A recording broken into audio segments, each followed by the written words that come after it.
উত্তর চব্বিশ পরগনায় ঠাকুরনগরে ঠাকুর বাড়িতে পুজো দিতে যাচ্ছেন তৃণমূল কংগ্রেসের সর্বভারতীয় সাধারণ সম্পাদক অভিষেক বন্দ্যোপাধ্যায়। ঠাকুরবাড়ি সূত্রে খবর, অভিষেক হরিচাঁদ গুরুচাঁদ ঠাকুরের মন্দিরে প্রবেশ করবেন, যাবেন মতুয়া ধর্মের পরমা পিনাপানি দেবীর ঘরেও, সেখানেও পুজো দেবেন।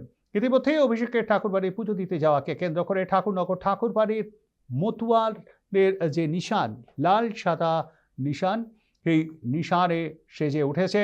সিভিল পোশাকে ঠাকুরবাড়িতে পুলিশ মোতায়েন। এ বিষয়ে সারা ভারত মতুয়া মহাসংঘ তথা তৃণমূলের রাজ্যসভার সাংসদ মমতা ঠাকুর জানিয়েছেন, ভক্তরা অভিষেককে মন্দিরে নিয়ে যাবেন, অভিষেক সেখানে গিয়ে পুজো দেবেন। যদিও অভিষেকের এই ঠাকুরবাড়ি যাওয়াকে কেন্দ্র করে কটাক্ষ করতে ছাড়েননি কেন্দ্রীয় প্রতিমন্ত্রী তথা বিজেপি সাংসদ শান্তনু ঠাকুর। কিছুটা হুঁশিয়ারি দিয়েই তিনি জানিয়েছেন, যাতায়াতের রাস্তা বন্ধ হলে এবং তৃণমূলের লোক মন্দির দখল করলে ব্যবস্থা নেওয়া হবে।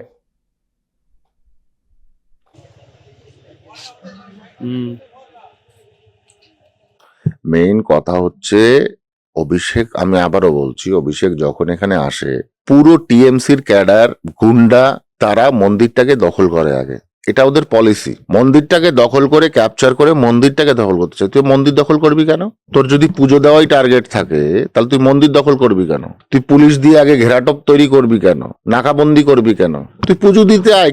তুই কে এমন ব্যক্তি যে তুই পুজো দিলে এখানে হয়ে যাবে? তোর বিরুদ্ধে এই জন্যই অভিযোগ যে তুই আসলে এখানে প্রভাব খাটাস, তুই এলে এখানে প্রভাব খাটাস। এই প্রভাব খাটানো যাবে না। আজকে যে কোনো মন্দিরে চলে যাও, বড় মন্দিরে, সেখানে সেই মন্দিরের একটা নিজস্ব ধাঁচ আছে, একটা ধারা আছে, সেই অনুসারেই হয়। তাহলে আমি বলবো এটা কি শুধুমাত্র এই জন্যই সম্ভব যে এসসি সমাজের জায়গা, তাই এখানে প্রভাবটা খাটানো যায় বেশি? অভিষেক ভক্তরা নিয়ে আসবে, তাকে রিসিভ করে এনে মন্দিরে পুজো দেবে, হরি ঠাকুরের মন্দিরে পুজো দেবে, গুরুচাঁদ ঠাকুরের মন্দিরে পুজো দেবে, বড় মার ওখানে পুজো দিয়ে অভিষেক বন্দ্যোপাধ্যায় আবার তার গন্তব্যে পৌঁছে যাবে। তার কাজ সে করবে, তার কি করবে না করবে, তার নীতি, তার যে চিন্তা ভাবনা, আমরা তার কাছে তো ভালো কিছু আশা করতে পারি না। দেখা যাক, সেটা আমরা আমাদের কাজ করব শান্তিপ্রিয়ভাবে। ভক্তরা নিয়ে আসবে, ভক্তরাই আবার ওকে পুজো দিয়ে বাড়ির থেকে ওকে বাড়ির রাস্তা যাতে কোনোভাবে আটকে না দেয় পুলিশ প্রশাসন, সেই প্রসঙ্গটা উনি বলছেন। পুলিশ প্রশাসন না, এটা ভক্তরা ওখানে থাকবে।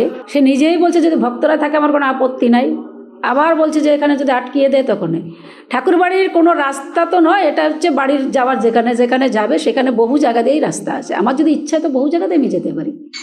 তো সেখানে ভক্তরা যদি থাকে, তার যদি সেটাও অসুবিধা হয় তাহলে কিছু করার নাই।